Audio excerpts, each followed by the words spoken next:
This man is very interesting. When playing games, he always chooses the weakest profession and the most useless skills, just to enjoy the ultimate challenge. But as soon as he entered the game, he was ridiculed by a rich player because there was no assist aiming in the game and the archer was a useless role. However, he didn't care and went to the training ground alone, shooting 1,000 arrows at the target. Finally, he reached level 5 in archery. But when he went out of the city, he found that the monsters were already surrounded by players. So he decided to stay away from the crowd and go herb gathering. After half a day of gathering, his appraisal and gathering skills improved. Next, it was time to experience the joy of making medicine. He crushed the herbs and mixed them with water, heating them up and successfully made the first batch of recovery potions. Then, he targeted a one-horned rabbit. But his first arrow missed, and the second arrow hit the rabbit's foot. The rabbit was furious and charged at him. The man kicked it with his knee and then kicked it hard, sending it flying like a ball. The surrounding players laughed so hard they fell to the ground. How could an archer have become a football player? Back in the city, the man found that the bread in the store was both expensive and tasteless, so he started to study cooking. He directly fried the rabbit meat, but the first piece was as hard as a stone. After 3 improvements, he blanched it before frying, and the aroma attracted all the foodies in the street. Even though he raised the price by 20 times to scare them away, they still bought it all up. His cooking skill reached level 20 directly and he unlocked the batch cooking skill. Since there were no bows and arrows for sale in the game, he had to make his own equipment. He studied the elasticity of the wood and made a bow with an attack power of 12. Then he tried to fight advanced monsters. With the improvement of his skills and the support of his weapon, even advanced wolves and spiders were no match for him. He killed them all with one hit. At this moment, the system suddenly announced that NPC potions were out of stock. All the players in the server were shocked, and the man with the potion-making skill instantly became a hot commodity. Even with a limit of 5 bottles, they were all snapped up. At this time, the rich player wanted to cut in line and force a purchase, but was rejected by the man. He then challenged the man to a one-on-one duel, and the man decided to teach him a lesson.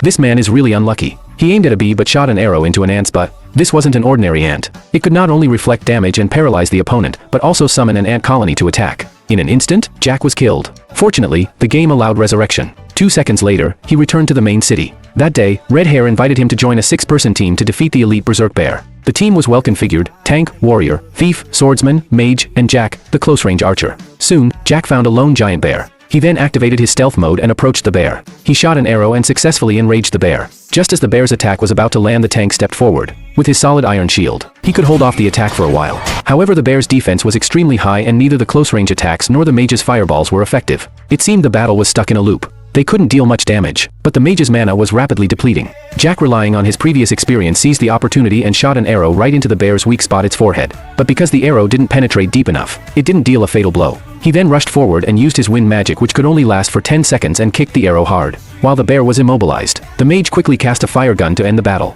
At the celebration feast, Jack made bear meat skewers for everyone and everyone was very happy. He was also officially invited to join the guild. Then the game announced that a new feature, Fairy Ball, would be updated and players would receive a random battle fairy. To prepare for the new version, Jack upgraded his equipment with all his might. This time he developed a 3-pronged barbed arrow that increased attack by 6. There was also a hammerhead arrow that increased attack by 8. He even created a pair of foot blades that not only increased attack by 12 but also reduced the reflection damage from using the kick skill. Finally, he forged a compound X-shaped hunting bow that increased attack by 32. With his new weapons, Jack returned to the forest for revenge. After spotting the ant, he first knocked it out with a hammerhead arrow and then finished it off with a barbed arrow. He was very satisfied with his improved weapons. At that moment, the system prompted that the function to make a contract with fairies was now available. Jack's eyes shone with excitement as he stared at the wind fairy crystal, imagining it would perfectly complement his wind magic. But after a series of operations, the crystal shattered with a pop.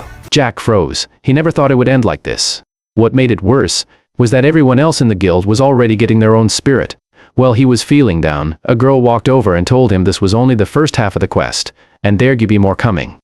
That finally eased him a little, but then something unexpected happened. Those spirits barely showed any warmth to their partners. Yet the moment they saw Jack, they lit up and stuck to him like he was the one they trusted most.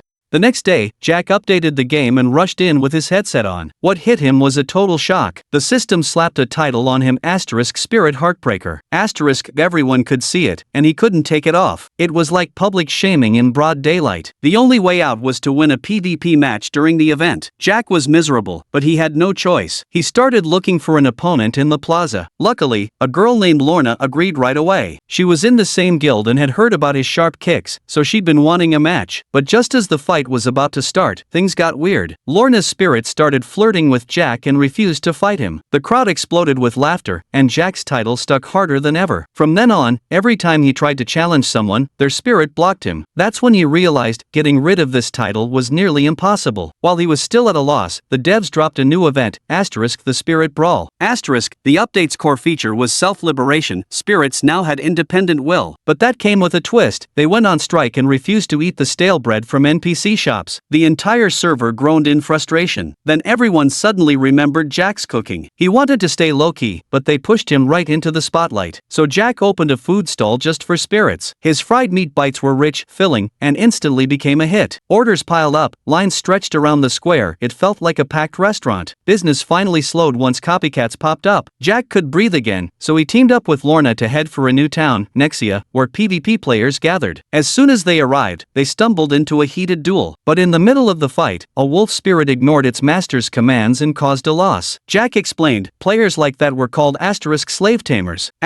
They treated spirits like tools. After the update, abused spirits started resisting, refusing to fight. If the abuse went on, the spirit would even challenge its own master. Lose that battle, and the player's contract crystal would be taken, while the spirit's data got wiped. The system's karma hit hard. Jack and Lorna were both stunned. Right then, the defeated player came to Jack. He admitted he'd been misled by online tamer guides, and now his spirit was out of control. He was scared it would turn on him next. Seeing his regret, Jack decided to help. He told him there was no secret trick, just treat spirits like friends. Fight together, rest together, thank them when it's over. Respect them, cherish them. And the fastest way to break the ice? Share a good meal. So the spirit heartbreaker turned master chef went back to his roots. He cooked up fried horned rabbit for the spirit. It finally ate, and the player burst into tears as the bond between them began to heal. Watching them walk away, Jack felt proud, like he'd just done something right. But then, a man in silver armor stepped into his path. It turned out that the old man in silver armor was the highly respected guild leader. He revealed a dangerous piece of information to Jack. A top player named Geralt was specifically hunting down those with the title of Elf Heart Thief. Geralt used to be the old man's teammate, powerful but arrogant. During an event, he was the only one who failed to sign a contract with an elf. Losing his balance, he vented his anger on his teammates and was eventually kicked out of the guild. Meanwhile, the guild leader himself was fortunate enough to obtain the rare humanoid elf, Valkyrie of Light. This huge disparity caused Geralt to completely turn evil. With the updated contract crystal from the system, he obtained the Dark Kitsune and began to engage in PvP crazily, vowing to take revenge in the final elimination round. The old man in silver armor was determined to settle this grudge with his own hands, and as one of Geralt's targets, Jack also had to quickly enhance his strength to protect himself. Jack knew that only power was the most reliable pass in this world, so he began to prepare intensively. He first challenged a wild bear to hone his combat skills, not only mastering the new bow technique but also unlocking a new kick technique, making his fighting style more flexible. Then, he ventured deep into the mine, aiming for rare iron and light metals to forge new weapons and equipment. During the mining process, he accidentally unearthed the dangerous explosive stone, which not only had great power but also gave him new tactical possibilities. At the blacksmith's, Jack demonstrated astonishing creativity. He created a twisted arrowhead that could easily tear through enemies and inflict abnormal status effects, inspired by the spiral bayonet. He also made a metal whip from the light and flexible light metal, which could continuously deal damage and enrich his control methods. But Jack was not satisfied. He brought the explosive stone to the alchemy workshop, determined to develop it into a controllable weapon. Although he knew nothing about science and engineering, he decided to use experiments to find the answer. After experiencing a failed combustion and A/B sample that almost killed him due to excessive power, he finally concocted the perfect C sample, enhanced oil. With the help of the enhanced oil, Jack's hunting efficiency doubled, and his skill levels rose rapidly. He soon reached level 50 in both archery and wind magic. He unlocked the rapid-fire skill A Rain of Arrows and the displacement technique Flight, and decided to combine the two to develop the wind hunting bow style that could add wind attributes to his weapons. Just as Jack's strength was increasing, the highly anticipated elf PvP elimination round officially began. Sure enough, the old man in silver armor and Geralt, the two sworn enemies, both made it to the final 16. A battle of revenge and honor was about to unfold. The battle was extremely intense. However, Geralt, driven by his obsession with victory and his newly mastered wind magic, was one step ahead. He dodged the old man's final attack in the air and counterattacked. In the end, Geralt won the match and declared with contempt that the score was even with the old man. But an astonishing twist occurred. After evolving into the queen form, Geralt's dark kitsune publicly announced that she refused to stay by his side. She revealed the truth of the event. This PvP elimination round was essentially to select a new elf king. All the elves signed contracts with human players to accumulate combat experience, and this experience would eventually be inherited by the winning elf to help them ascend to the throne. And she was the ultimate winner. The elf queen mercilessly pointed out that Geralt had always treated her as a tool, and she was merely using him to become the queen. They were merely using each other. She even claimed that this was her real world, not just a game, which shocked everyone present. Facing Geralt's rage, the queen proposed a final duel. If she won, she would continue the journey. If she lost, the reward she had promised would vanish. The battle was no contest. The queen displayed overwhelming power, releasing multiple spells at an astonishing speed with her incantations, playing Geralt like a puppet. Geralt was instantly reduced to 1 HP and completely defeated, losing all face. 3 players refused to participate in the battle and quit halfway. The queen was deeply moved by their unwillingness to get involved in the conflict and decided to reward them for their kindness. She raised the levels of 2 of their elves. Then, the queen turned her gaze to Jack, who had been watching silently, and announced his reward, a one-on-one duel with her.